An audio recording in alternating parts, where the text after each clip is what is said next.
but I think that we need to look at the way that we select judges, because the way that if you add up those campaign contributions, I think that you have the ability to really influence the outcome of an election, especially in a small county where I could tell you from my experience, people really don't want to contribute substantial amounts of money to a judge because there's nothing going to be given in return. When you have lawyers giving large amounts of money, I think that it really can taint the process. And when we're talking about the judiciary, it's the public's trust and confidence in the system that's most important.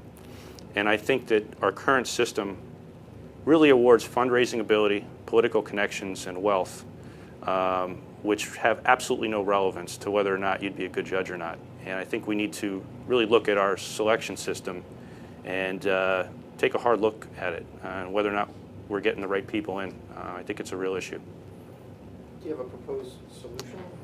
I haven't examined it serious enough, but I know in the federal system we have an appointment process where you go through a significant interview process, then there's an appointment by the governor, and then or the president, and then you go through a Senate confirmation hearings. If you look at administrative law judges, one of my friends just went through that process. It was grueling. You go through FBI checks, you're taking lie detector tests, you're doing resumes, you're having screenings at national levels and interviews, and writing samples are being submitted.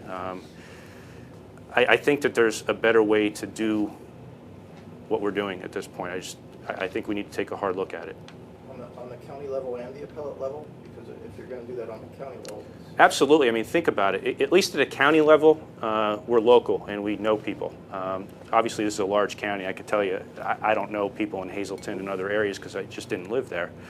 But when you get to an appellate level, I mean, I'm a practicing attorney. I don't know anything about those lawyers. And you're asked to go into a voting booth and pull a lever for somebody. And if I don't know about them, I know that the general public certainly doesn't know. And what you end up with is a PR campaign for name recognition, which, again, I just don't think lends itself to electing the most qualified judges. I said to my wife the other day, think about the number of qualified candidates who would never even consider running for judge because they don't have personal wealth, they don't have political connections, and they're uncomfortable even with the fundraising process. It's very difficult to go and ask someone for money. We're literally shutting the door, I think, on people that might otherwise consider getting involved and would make wonderful judges to a large segment of our population that don't want to do that. I think that we need to really look at the way we do things.